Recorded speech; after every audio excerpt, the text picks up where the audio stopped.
이번에 이제 마지막 6절 환경정책을 한번 보도록 하겠습니다. 이 환경정책은 앞에서 이제 외부선에서 이 설명을 대부분 했기 때문에 금방 넘어갈 수 있어요. 자, 아까 오염기업 이거 했잖아요. 오염기업. 자,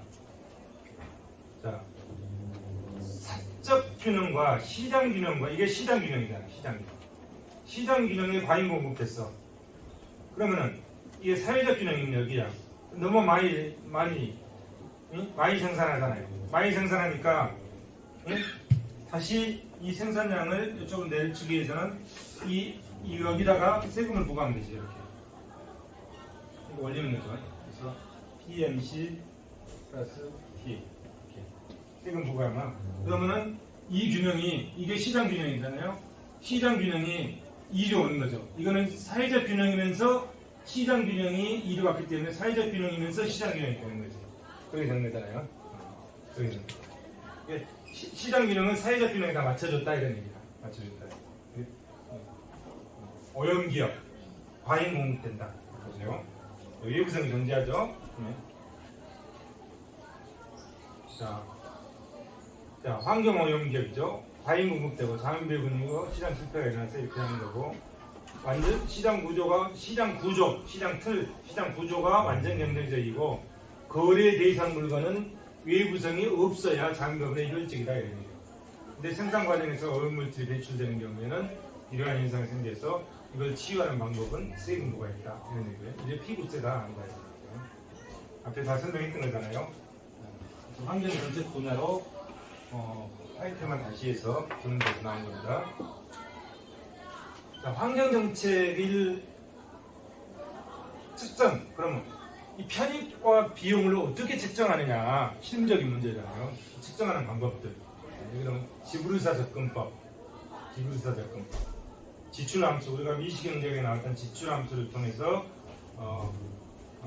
편익을 측정하는 지불의사 접근법, 지불의사 접근법. 그 다음에 회피행위 접근법. 위험 회피의 성격의 행위를 관찰한 결과에 입각해서 환경정책에서 나오는 편익을 측정하는 방법, 이게 회피행위 접근법. 그 다음에 해더력 가격 접근법. 특성, 가격을 형성하는 특성별로 분류해서 그걸 합계해서 가격을 산정하는 방법. 뭐 주택이다. 그럼 강남에 있는 주택은 왜 비쌀까? 거기에 대한 특성, 학군이 미치는 영향, 도로 교통이 미치는 영향, 뭐가 미치는 영향, 이렇게 특성별로 분류해가지고 그 특성을 가지고 그 특성을 분류해서 그 특성별 가격을 가지고 합계를 하는 거죠. 합계를 하는 거죠. 그래서 쾌력성의 가치, 학군의 가치, 접근성의 가치, 무슨 가치 해서 이렇게 하는 방법. 이 방법이 해도닉 가격 접근법이에요. 편익을 측정하는 방법에 이게 해도닉 가격 접근법. 그런 거고. 그 다음에 조건부 평가법. 설문조사를 통해서 한다. 설문조사를. 조건부 평가법. 설문조사를 통해서 존재 가치, 비사용 가치. 존재하는 그 자체만으로도 가치가 있는 거예요. 어제 제가 대구를 갔다 왔거든요. 대구를 갔는데 출장을 갔는데 광명역에서 KTX를 타는데 한참 유튜브를 열심히 물 들으면서 커피를 한 잔을 먹고 열심히 유튜브를 듣고 있었거든요. 근데 그게 너무 머릿속에 와닿았기 때문에 그걸 듣다가 기차가 와서 커피만 들고 탔어요. 가서 가만히 보니까 뭐가 허전해. 가방을 안 들고 탄 거야. 가방을. 깊게 생각에 빠지면 뭐가 좀 잊어버린 거야. 그래서 내가 치매 때문에 그랬을까? 아니면 너무 깊게 생각해서 그랬을까? 치매가 아닌 것 같아요. 치매가 아닌. 가방을 들고 내 등에 매는 저거 출장 자료도 저기가 다 있는데 KTX는 이미 출발했죠. 그래서 이걸 어떻게 요즘 누가 꼼짝하는 거 아닐 거고 이렇게 그 광명역 플랫폼에 벤치에 넣고 있어요. 그랬더니 그 승무원한테 기차 승무원한테 얘기하니까 바로 광명 연락을 하더만 직원이 가서 바로 가서 보관소에다 보관해서 바로 찾아가지고 왔거든요. 그래가지고 대구를 갔더니 혹시 김광석 씨라고 아세요? 가수? 아니 나만 몰랐나 봐. 그 양반이 31살에 죽었더라고. 근데 그분이 불렀던 노래를 내가 많이 불렀는데 지금도 부르고 있는데 그게 김광석의 노래인 줄은 몰랐어요. 그 김광석이하고 노래는 별도로 생각을 하고. 근데 그분이 31살에 죽어서 그러니까 굉장히 노래에 천재였던 것 같아요. 노래 부르고 그분 딸이 또 16살에 죽었더라고요. 희귀병으로. 본인은 31살에 죽고. 근데 그분의 그 콘텐츠 그거를 가지고 그분의 부인이 지금도 사업을 해요. 그래서 대구에 가니까 자기가 태어났던 그 거리에 350m 김광석 거리를 만들어놨더라고. 여러분들도 죽고 나면 자기 이름을 붙여서 거리가 만들어지면 얼마나 좋겠어요. 근데 그분은 너무 짧은 생을 살다 같아요. 31살에. 나는 거기 가서 처음 봤거든요. 평가로 가가지고 그 원장이 그래. 아니 어떻게 김광석이 모르는 사람이 김광석 평가를 한다고. 그래가지고 내가 쪼크로 먹었는데 야, 굉장히 훌륭하신 분이더라고. 보니까 내가 1963년생인데 1964년생 나하고 한 살 차이더라고. 이렇게 같은 세대를 살았잖아요. 내가 81학번이고 걔는 한 81학번 2학번 되겠더라고.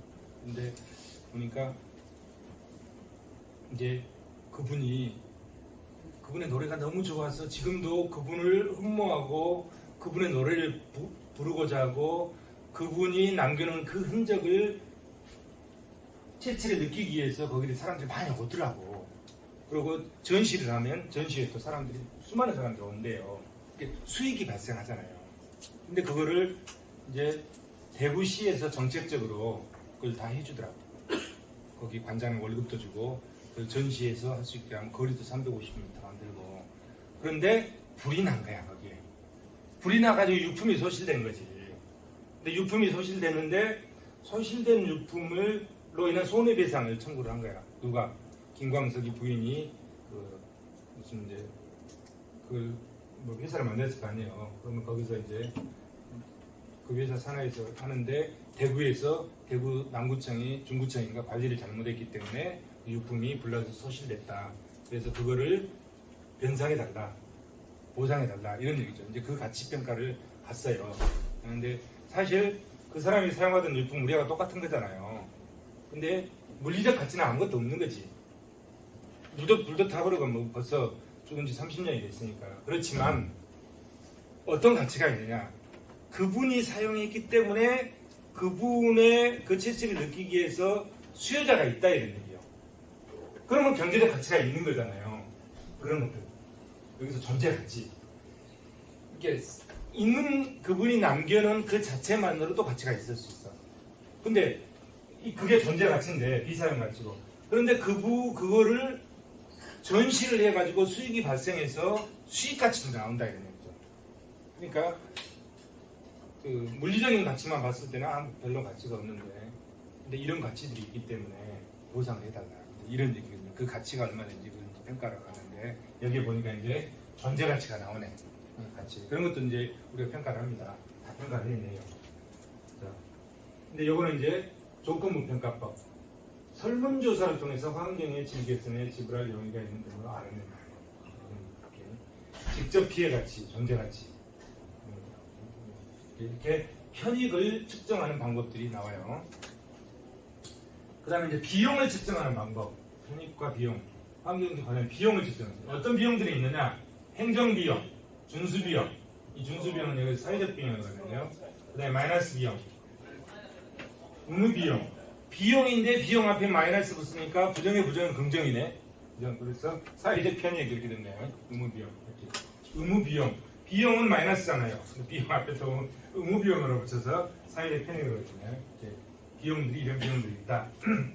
그리고 비용 측정하는 방법, 거기까지만 설명했나요? 그 다음에 오염물질의 최적 배출 수준. 오염물질의 최적 배출 수준. 자, 최적 배출. 총 피해 비용, 한계 피해 비용, 한계 피해 비용 플러스 총 피해 비용. 총 피해 비용은 총 비용은 총 피해 비용 플러스 한계 비용. 이 높이만 합친 거겠죠. 합쳐서 그린 거겠죠. 그 다음에 총 정화 비용, 한계 정화 비용. 수직은 비형이고 수평은 양을 나타냈잖아요.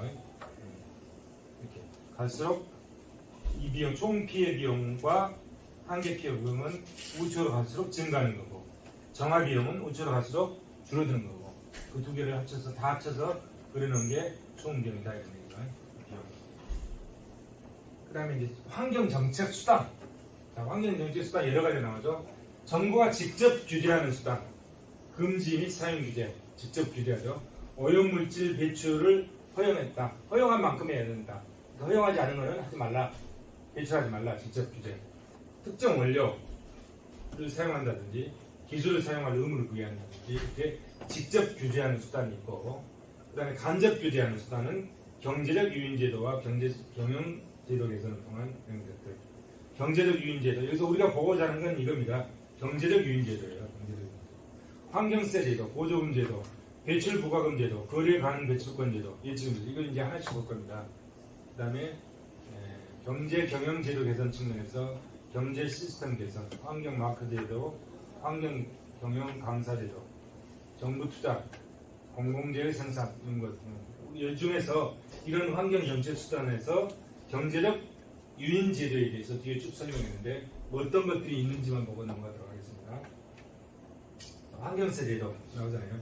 환경세 제도, 보조금 제도, 배출 부과금 제도, 거래 가능 배출권 제도, 예치금 제도, 환경세 제도. 아까 다 본 거예요. 자, 여기서 이렇게 여기서 이 PMC 곡선을 세금만큼 걷어 올리잖아요. 이게 세금, 이게 피부세. 이 피부세. 다 설명했던 거죠, 앞에서.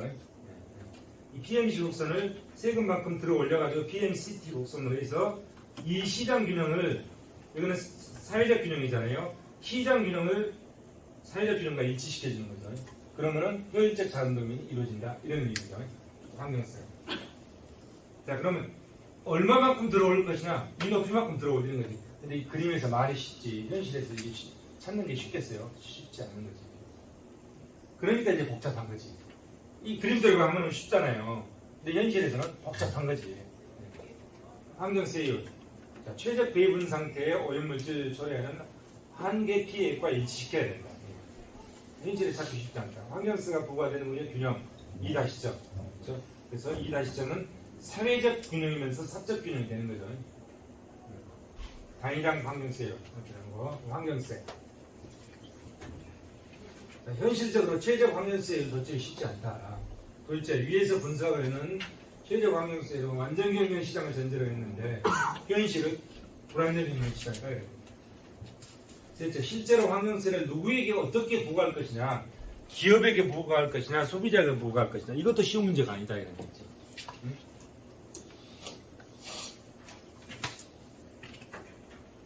넷째, 환경세 부과의 성과를 확인하기 위해서는 오염물질 배출에 대한 지속적 감시가 필요하다. 그와 같은 감시의 문제가 공무원이 말이지 공장 수백 개, 수천 개, 수만 개 일일이 가가지고 감시하겠어요?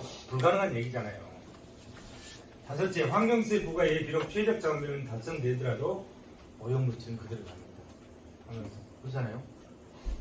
근본적인 거를 환경 문제를 치유한 게 아니라 환경 문제가 발생했기 때문에 세금만 걷어들인 거지 그 근본적인 환경 오염 문제는 그대로 남아있다 이런 얘기죠. 환경세 부과 오염 허가제.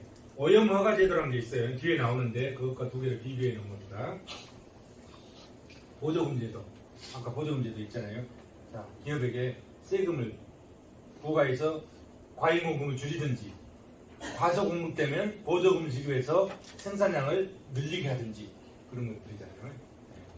살펴보시고 오염 배출 거래 가능 배출권 제도, 오염 허가 제도 현실적으로 이게 이제 이루어지고 있어요. 현실적으로 이루어지고 있어. 거래 가능 배출권 제도 이거를 가지고 있는 오염 허가서를 가지고 있는 자만이 뭘 한다? 오염물질 배출할 수 있다. 요즘 이제 탄소 배출과 관련해서 관심이 굉장히 크잖아요. 탄소 배출에 대한 규제가 굉장히 크죠. 그래서 여러분 살펴보시기 바랍니다. 쭉 보세요. 그리고 이제 거래 가능 배출권 제도가 어떻게 작동하고 어떻게 가격이 형성되는지 굉장히 재밌더라고. 이 부분만 또 재능학책의 어떤 교수님이 이 부분만 좋은 자료를 실현할게 그걸 우리도 같이 발주에서 같이 실어놨거든요. 그래서 어떻게 이 거래가치 배출권이 제도가 작동하는지 그 원리를 쭉 설명해 놨습니다. 이것만 봐가지고는 이해가 안 될 거예요. 책을 읽어보면 이해할 수 있을 건데 배출권 제도의 작동 원리, 그 다음에 그 가격 결정 원리, 이 가격 결정 원리, 우리 이 가격 결정 원리. 또 이 설명하면 굉장히 시간이 많이 걸리거든요. 그래서 설명 생략하고 교과서 한번 읽어보시기 바랍니다. 그 다음에 쭉 그리고 이것도 원리. 배출 부과금 제도. 자, 배출하게 되면 배출 부과금을 부과하는 거죠. 부과금을 부과하는 제도. 그 과세 표준의 일정한 세율을 곱하여 납부세액을 산정하는 환경세제와 그 방식이 유사하다. 배출 부과금 제도가 있다. 그 다음에 예치금 제도. 오염물질 배출 원인자의 예치금을 정립해놓고 오염물질을 시정했을 때만이 그 예치금을 돌려주는 이런 제도, 예치금 제도. 그 다음에 직접 통제수단. 있죠. 참고하시고요. 그 다음에 이제 소유권 설정. 이건 뭔 말이냐면, 소유권이 설정되어 있으면 오염물질도 적게 배출하고 시장 실패도 안 일어났더라 이런 얘기예요. 이게 소유권이 명확히 설정되지 않다 보니까 시장이 실패가 일어난다. 그 이론이에요. 어떻게 생각하면 아까 말씀드렸듯이 아까 우리가 시장 경제에서 급부대 반대급부 현상이 일어나기 때문에 명확하잖아요. 그건 소유권이 다 설정되어 있는 거지. 그렇기 때문에 내가 돈 주면 저쪽에서 돈 안 주면 물건 안 주고 돈 안 주고 가져가면 고발하고 이러는 거잖아요. 그런 거는 뭐냐? 사적 시장에서 시장 경제 소유권이 다 설정되어 있기 때문에 일어난 현상이잖아요. 근데 공적 시장은 소유권이 누가 주인인지 몰라. 우리 동네 뒷동산은 그냥 마을 사람들이 전부 쓰는 동산이야. 그럼 거기다가 소 한 마리 사다가 풀어놓으면 돼. 그렇잖아요. 그러면 적정히 풀어놔야 되는데 너무 많이 풀어놔가지고 완전히 초토화돼 버리잖아요. 그러면 시장 균형과 사회적 균형이 흐트러지는 거지. 그런 걸 이제 설명하는 거예요. 소유권을 가지고 그런 것을 아까 말씀드렸듯이 공적 시장에서는 소유권이 명확하지 않기 때문에 도덕질에 놓기 좋다고 그랬잖아요. 똑같은 원리라. 그 원리를 이론적으로 설명해 주는 거예요. 이론적으로. 이해되시죠? 이게 그래서 그런 거를 방지하기 위해서는 어떻게 해야 된다? 소유권을 명확히 해주면은 시장이 알아서 다 치료해주라 이런 얘기야. 소유권을 명확히 해주면. 소유권이 불명확하기 때문에 이런 문제들이 생긴다 이런 거예요. 그게 소유권 설정을 통해서 이 환경 정책을 치유하는 하나의 수단이 소유권을 명확히 해주는 것이다 이런 얘기입니다. 개념이 이해되시죠? 자, 여기는 소유권을 확립함으로써 외부성에 대한 문제를 해결한다. 외부성에 대한 문제를 해결한다 이런 얘기예요. 현실에서 발생하는 외부 경제와 외부 불경제 현상이 초래되는 이유는 외부성에 대한 소유권 혹은 재산권이 설정되어 있지 않기 때문에 그러더라. 응? 아까 말씀드렸듯이 공적시장 이런 것들. 응? 정부가 주인이지만 그거를 관리하는 관료들이 문제더라 이런 얘기예요. 외부성에 대한 소유권이 설정되어 있지 않을 경우에 야기될 수 있는 대표적인 문제점 공동재산의 남용 이런 문제가 생긴다. 그에 대한 대책 소유권을 명확히 해주면 자동으로 해결해야 되더라. 이 이론을 개발한 사람이 누구예요? 호주야. 그래서 그거를 호주적이라고 해요.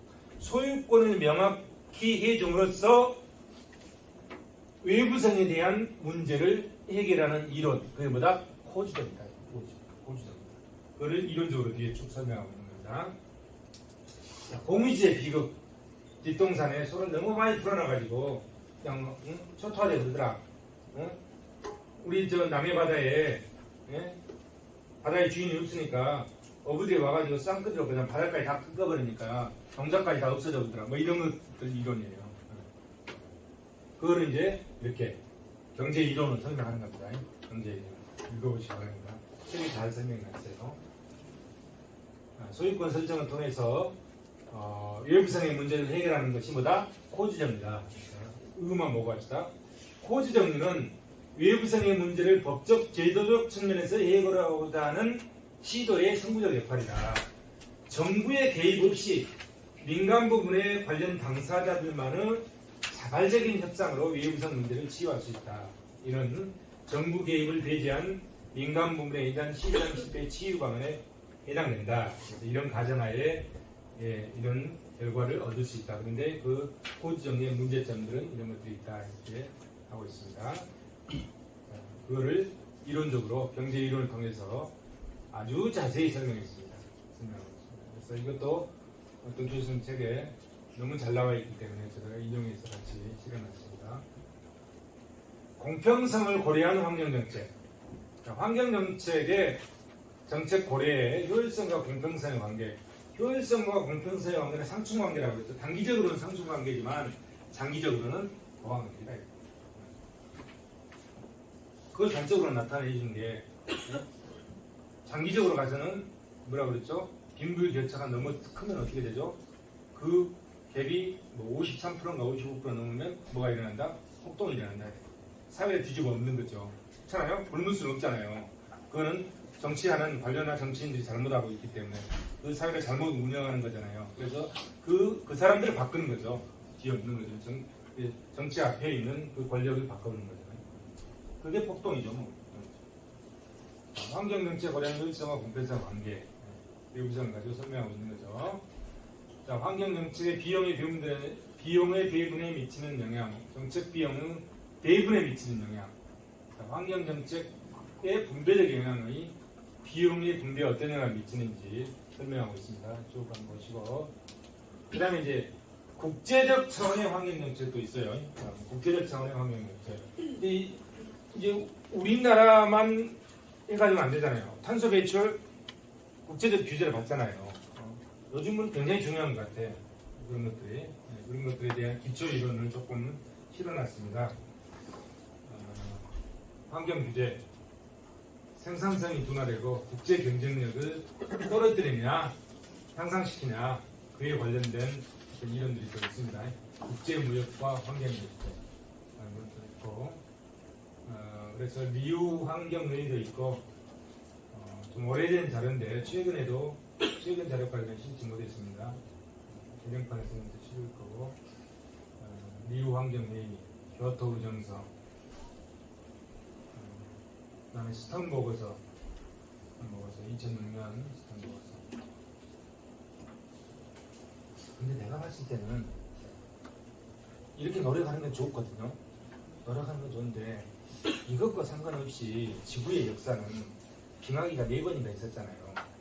3번인가요? 3번인가? 3번이었던 건가? 2번인가 있었어요.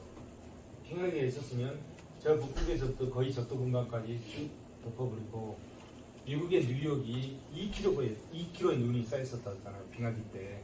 어마어마하잖아요. 지금의 뉴욕이 눈의 높이가 2km 있었다니까. 그러면은 노력하든 안 하든 이 기후는 우리 지구가 알아서 지가 자꾸 변하는 것 같아. 변하는 것 같아.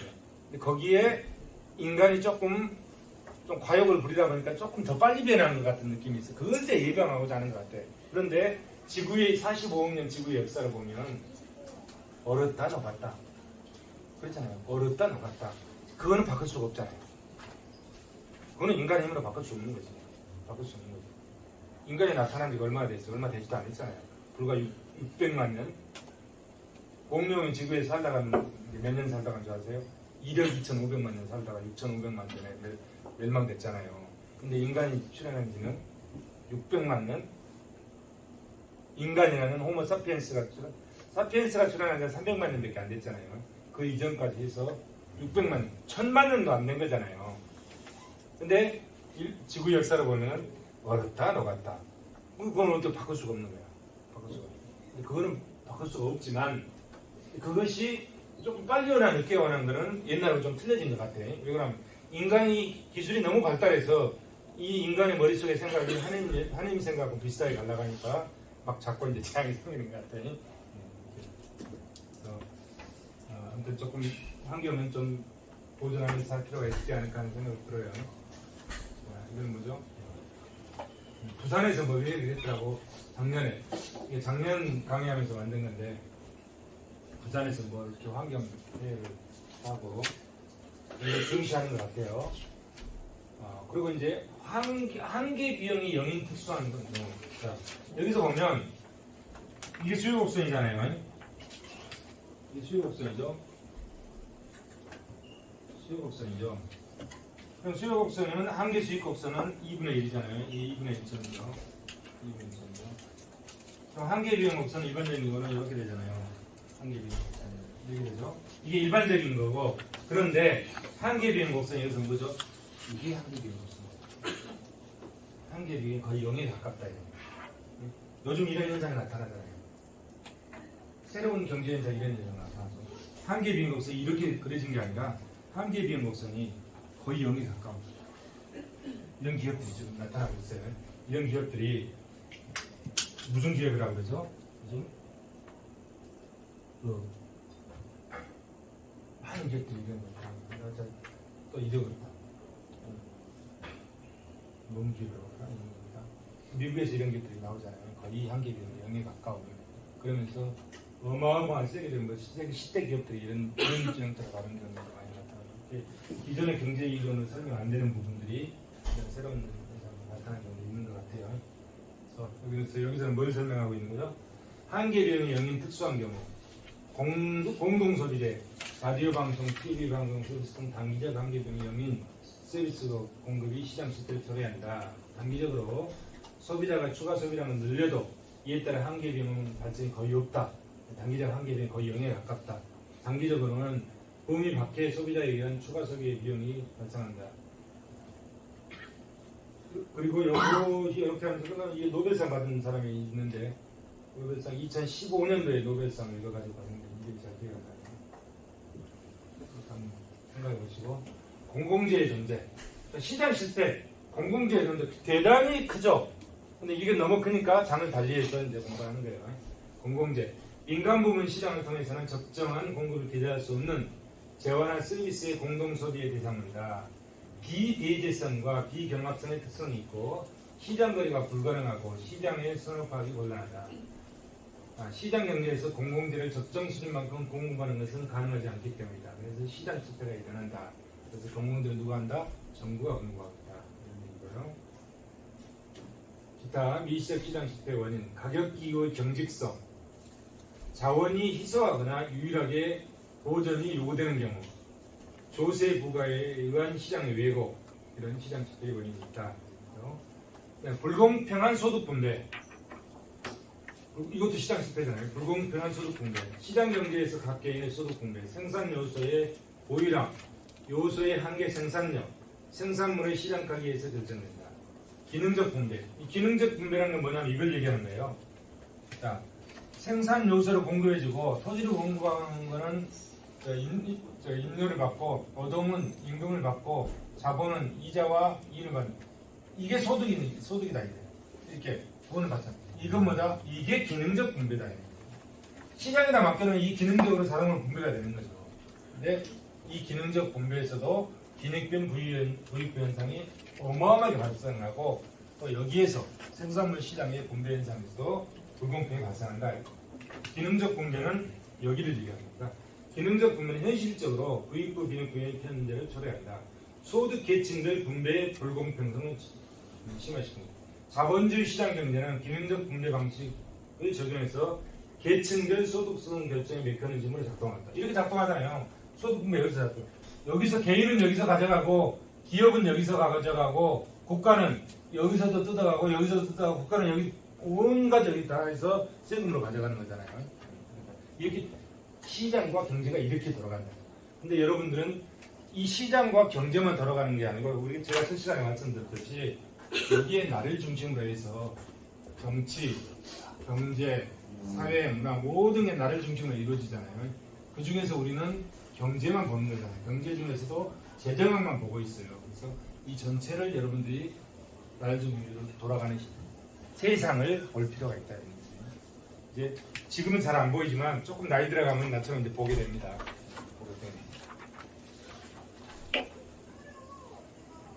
경제의 불안정성.